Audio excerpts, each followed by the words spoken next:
Hello, hello, and welcome to my thought on this very interesting Monday. Now that the lockdown has eased, I am only going to be doing these once a week. So I wanted to do one last one before I did my Sunday thought, which is what I will be doing from now on, because it's a busy life, and so I will be doing that. I also want to announce that on Amazon.com and Amazon.co.uk,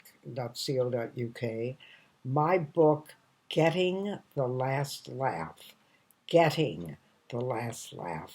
has just been listed. And if you've enjoyed these videos, do try to look at the book and see whether it interests you. It's on Amazon. I posted it on Facebook, and if any of you are um, on my mailing list, you'll get an announcement as well. But it's Getting the Last Laugh. But today, what I wanted to talk to you about was how pets can save your life, and I wanted to tell that story um, before I just did once a week, and then I will start doing once a week. Um, Pets, at least in my instance, can save have saved my life. Um, when I graduated from Stanford University, uh, I had a master's in journalism, and at the time, my sense of timing is very bad. And at the time, uh, journalism was fading, and people that majored in communications, as I did, uh, went into television, which I had no interest in doing. Which is very interesting because I did have my own two television shows for 13 years on Pacifica. It was more than 13, about 15 years. Um, but at that time, I simply wanted print journalism. And newspapers were not holding their own, and they weren't hiring very much when I graduated, and I could not find a job. And after I tried to get a job through Stanford Employment Services, and I tried to get a job in San Francisco, and then I tried to get that job in New York. I moved to New York. And then, in a state of complete collapse, I returned to Toledo, Ohio, and those of you who know me know that for me that was the ultimate defeat. I had been fighting to get away from Toledo, and there I was back again. And of course, I stayed there for some time. I was 32, I'm talking about at this time, and I never did get out of there until I was 48. But I was devastated. I had followed all the rules. I had ticked all the boxes. I had gotten the grades I was supposed to get, gotten the good recommendations. Everything looked like I would get a marvelous job on a wonderful newspaper, and I was either refused or ignored.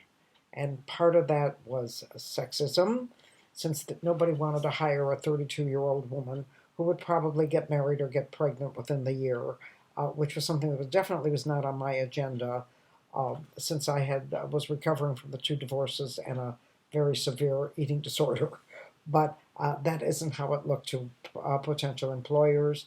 And they also did not want to hire a woman and put her in a middle level job, and I had too many college degrees to offer me the entry jobs. So I was a failure. But my very successes uh, created my failure because of the wonderful things that I had accomplished were working against me.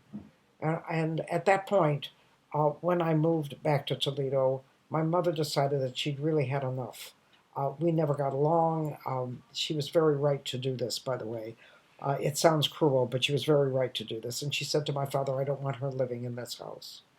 And my father adored my mother, and he was very good about fulfilling his parental obligations. Many times I called on him, uh, many more times than I should have, and he never refused me. He never made me feel very good about it, but he never refused me. But here he was with this 32-year-old daughter that had messed up her life, and a wife that said, I don't want her in the house. So my father let me stay for a week while I looked for low income housing. And I moved to 1232 Crib. Well, now, I had lived alone when I moved to Stanford. I had lived alone um, before that, because I had lived alone after I divorced Tommy. I lived on Alvin Street and I lived alone, so I was used to living alone. But I didn't have the resources that I have now. I didn't paint. I was not the kind of writer that I am now. We did not have computers. Um, I did not have money, and I had no money, and I didn't want to ask my parents for more. So I went into charity housing uh, and low income housing, and it was 1232 Crib, and I was in this place. I managed to get some furniture. I remember distinctly that I had a couch, and I had a table to eat in. Uh, but that was just about all I could afford. And I knew nobody in the place, and I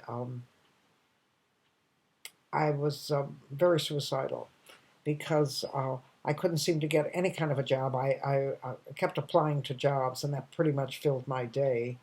At that time, gasoline was not that expensive, and I did have a car. Uh, and I'm trying to think how I managed to get a car, but I did have a car.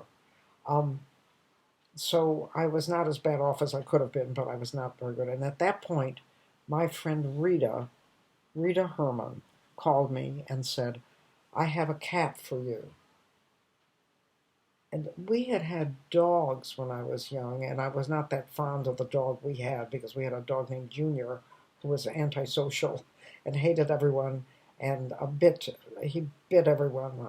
He hated men and he bit everybody that came into the house. So I was not that fond of dogs either. I was not the kind that cuddled a dog or loved a dog.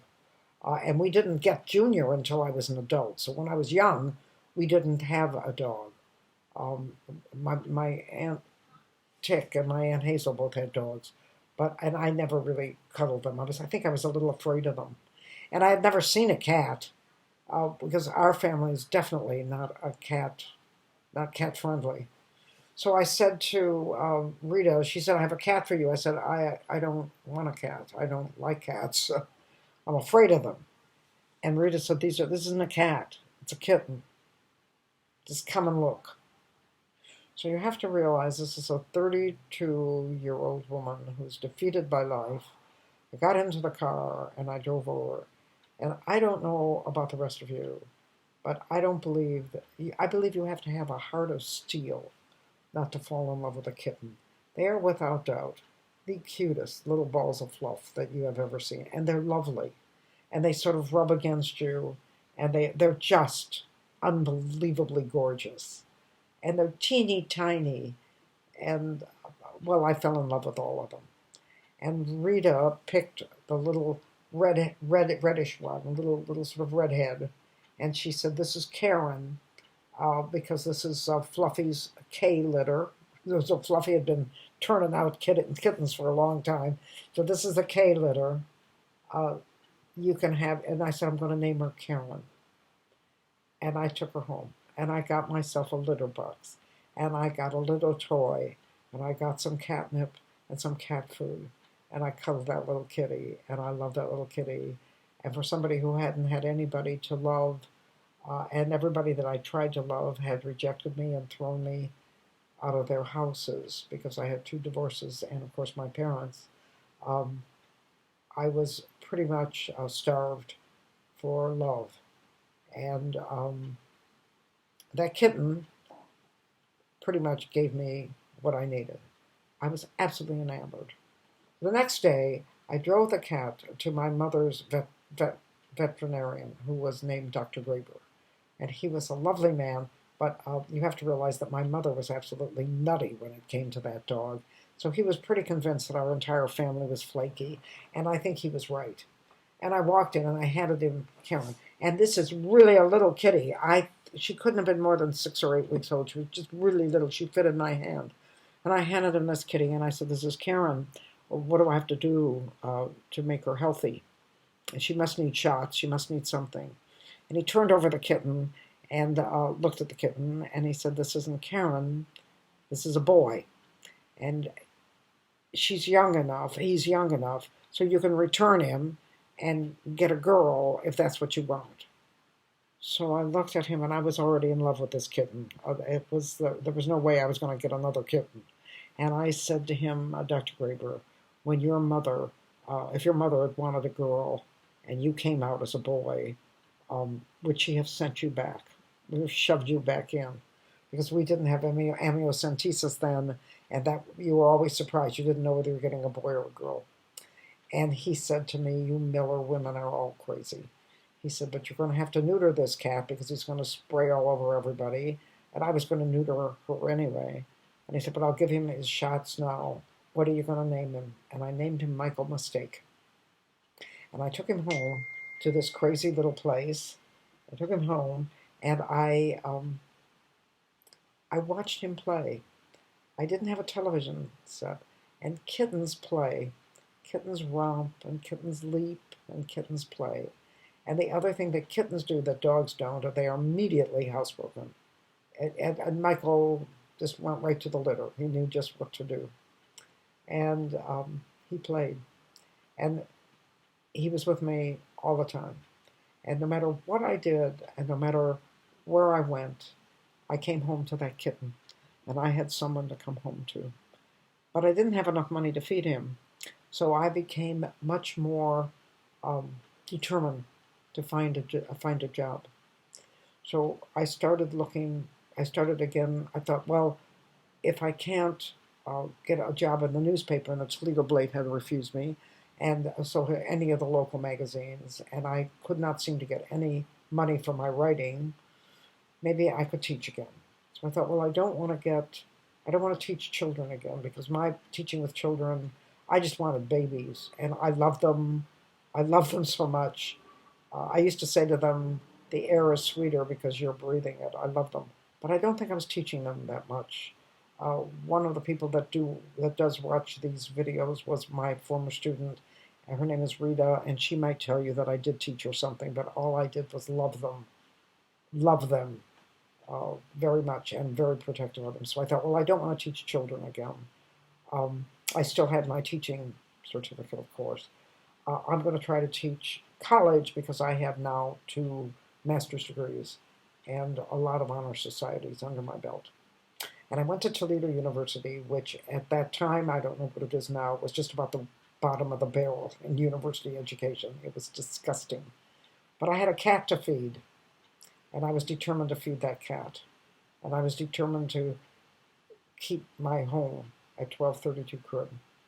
So I went to the English department in Toledo University, and the man, and I remember him so clearly because he was, I felt, an ignorant man. And I said, I would like to teach beginning English because I think I can, because of the master's degree at Stanford. And he looked at me and said, you don't have a PhD, you can't teach here. And I thought, you know something, Buster, you couldn't even get into Stanford. Why are you rejecting me? And I left that place, and I went out, and as I left, I passed a ladies' room in the community and technical college. And I went into that ladies' room, and when I came out, a woman named Susan Bannister said to me, why are you here? And I said, because I have to go to the toilet. And she said, no, why are you in the building? And I said, well, I'm looking for a teaching job. And Susan Bannister said to me, we always need teachers at Comtech, which is Community Technical College. And she brought out the dean, whose name was Ted Wilson, and he hired me on the spot. And I remember coming home and saying to Michael, I've got a job. And Michael was the one that was the reason I looked for the job, and was the reason that I survived.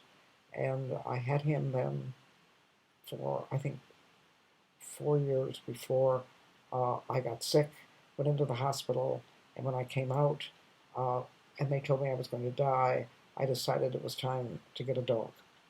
And that's when I got David. And those 2 animals were my reason for living. And the reason that I am here today is because of Michael and because of David. So thank you for listening to this thought, and from now on it'll be once a week, and I'll be doing them on Sundays. So thank you so much for joining me for my thought.